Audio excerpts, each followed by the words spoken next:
یہ باتیں اس حکمت کی ہے جو خدا تعالیٰ نے آپ پر وحی کے ذریعہ سے بھیجی ہے۔ یہ ہمارے پیغمبر کو تو معلوم نہیں، اللہ تعالیٰ کو معلوم ہے، یہ وحی کے ذریعہ ہمیں ایک قرآن میں اللہ تعالیٰ نے بھیجی ہے، ٹھیک ہے۔ اور اللہ برحق کے ساتھ کوئی اور معبود تجویز مت کرنا، شرک نہیں کرنا، ورنہ تو الزام خوردہ اور راندہ ہو کر جہنم میں پھینک دیا جائے گا۔ اللہم اغفر لی۔ تو کیا تمہارے رب نے تم کو تو بیٹیوں کے ساتھ خاص کیا ہے، بیٹوں کے ساتھ خاص کیا ہے؟ تو ہمارے رب نے، اللہ تعالیٰ نے ہم لوگوں کو، ہر آدمی آج کل دنیا میں سوچتا ہے ہم کو بیٹا ہونا چاہیے، بیٹی نہیں پسند کر دیتا۔ اگر بیٹی نہیں ہوگا تو اولاد کیسا ہوگی، نسل کیسا بڑھے گا؟ یہ بھی تو کچھ سمجھنے کی بات ہے نہیں۔ تو اس لیے بولتے ہیں تو کیا تمہارے رب نے تم کو تو بیٹوں کے ساتھ خاص کیا ہے اور خود فرشتوں کو اپنی بیٹیاں بنائی ہے؟ بے شک تم بڑی سخت بات کہتے ہیں، یہ ہمارے علم سے باہر ہے ایسے بات نہیں کہنا، ٹھیک ہے۔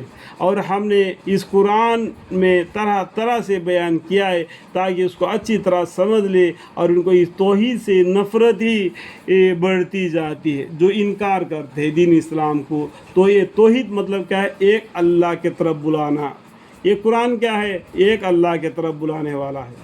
تو اس لیے یہ توحید پر یہ لوگ نفرت کرتے ہیں، جو کافر و جدی لوگ ہیں، ان کو نفرت ہی بڑھتی جاتی ہے۔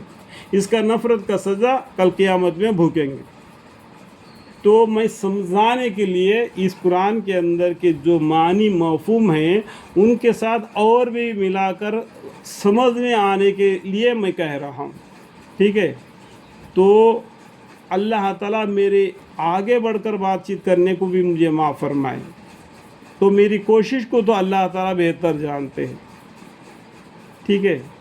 اس لیے میں کہہ رہا ہوں کہ یہ لوگ سمجھے، اور جتنا علم مجھے اللہ نے دیا ہے اس کوشش سے میں یہ کر رہا ہوں، اللہ بہتر جاننے والا۔ آپ فرمائیے کہ اگر اس کے ساتھ اور معبود بھی ہوتے جیسا یہ لوگ کہتے ہیں، تو آپ مطلب کیا ہے؟ ہمارے محمد صلی اللہ علیہ وسلم کہہ دیجئے، جس طریقے سے یہ لوگ جو نصرانی لوگ عیسیٰ علیہ السلام کو، یہودی لوگ عزیر علیہ السلام کو، اور ہم لوگ اللہ تعالیٰ کو مسلمان، اور جو کافی لوگ ہیں بہت سے معبودوں کو عبادت کرتے ہیں۔ تو اس حالت میں عرش والے تک انہوں نے راستہ ڈھونڈ لیا ہوتا۔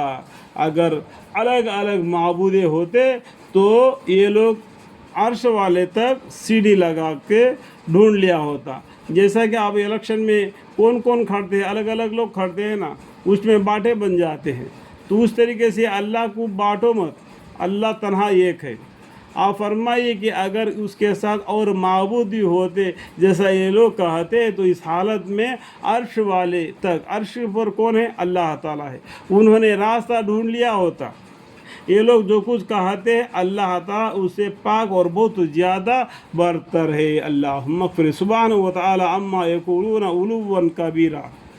تمام ساتوں آسمان اور زمین، دیکھو ساتوں آسمان ساتوں زمین اور جتنے ان میں ہے ان کے پاک کی بیان کر رہے ہیں، اللہ کی پاکی بیان کر رہے۔ ایک اللہ ہے، یہ سب کو پیدا کیا، اس نے تھکاؤ تک نہیں آیا اس کو۔ اب آیت الکرسی پڑھیں گے، اس کا معنی پڑھیں گے تب بھی معلوم پڑ جائے گا، ٹھیک ہے۔